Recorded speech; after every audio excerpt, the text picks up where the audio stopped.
Hi there, I'm Sebastien Centner from Entertainment, Special Events and Catering. Welcome to StyleAtHome.com. Today we're going to show you how to do some really quick and easy canapes. First of all, it's going to be a goat cheese and crab meat lollipop. Really fun, really easy. Starting out, I'm going to take a little wafer crisp, put it down here on my tray. Next, what we're going to do is we're going to take a little bit of goat cheese. I'm going to roll this up into a ball like this. You can do these ahead of time, makes it a little bit easier. I'm going to put those aside for now. Next, I'm going to start with a little bit of seafood sauce. I'm actually going to add a little bit of Tabasco, make it a little bit spicier. We're going to spice up a lot, actually. Spicier the better. There'll be wine nearby, so we should be okay.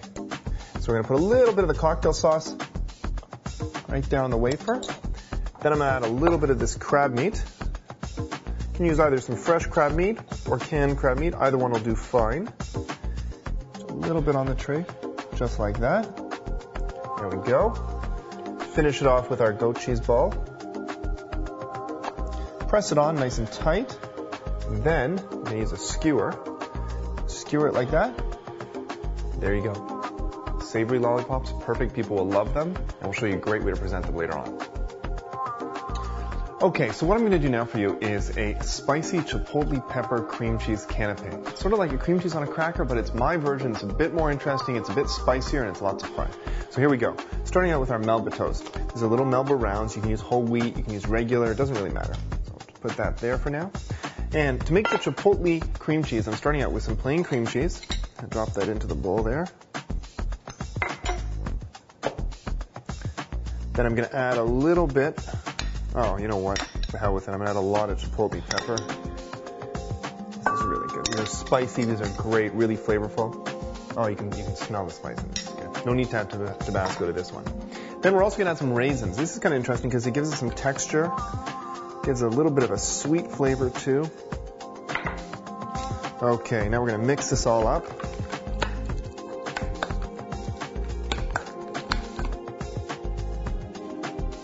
Alright, so we're going to finish mixing that up. Now you can do this with a food processor if you want. It'll mince it up even smaller. I'm doing it by hand here.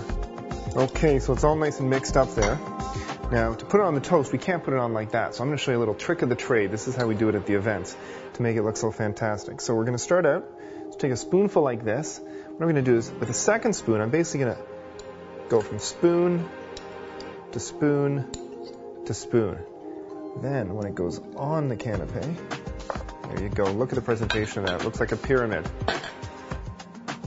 Finally, we're going to finish it off. Take a little cherry tomato. Tiny garnish. And there you go. Ready to serve. Easy, spicy, great. People will love it.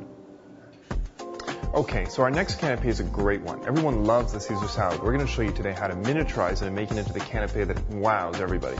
So first of all, starting off with a little bit of romaine lettuce. Just going to cut one leaf off. Now we'll put that aside for now. We'll use that a bit later. There we go. Next, take some grilled chicken. I grilled this earlier, so I'm just going to chop a slice of that off.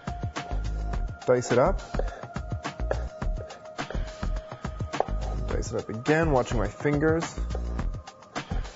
There you go. Once that's all diced up, we're going to place that inside of the Caesar salad, or inside of the romaine lettuce, just like that.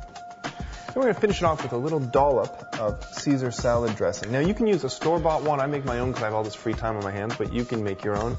Just put a little touch of it there, right in the center. And then we're going to finish it. This is the best part of all.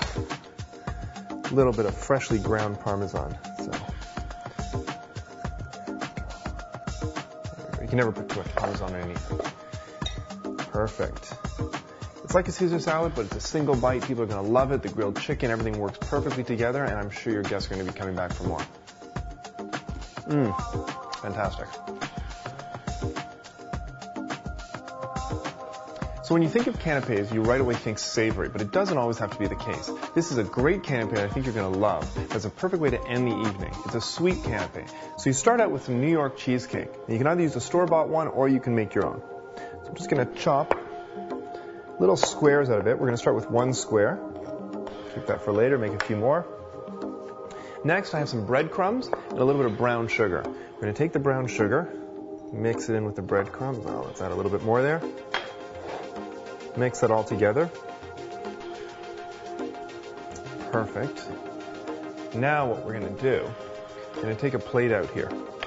This plate is key to the presentation of this canapé. It's served like a miniature dessert or a bite-sized dessert. It is a canapé, but you need the plate, and I'll show you why. I'm going to take a little bit of raspberry coulis. Now, raspberry coulis is sort of like a raspberry jam. You can buy it at most grocery stores, and if you can't find it, you can always use a raspberry jam instead.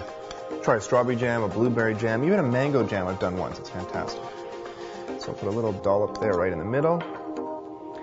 Grab a skewer. I'm going to need that in a second. We're going to take our cheesecake square, and we're going to roll it here in the brown sugar and the breadcrumbs. Make sure to cover it really well. Then, I'm going to skewer it to finish it off.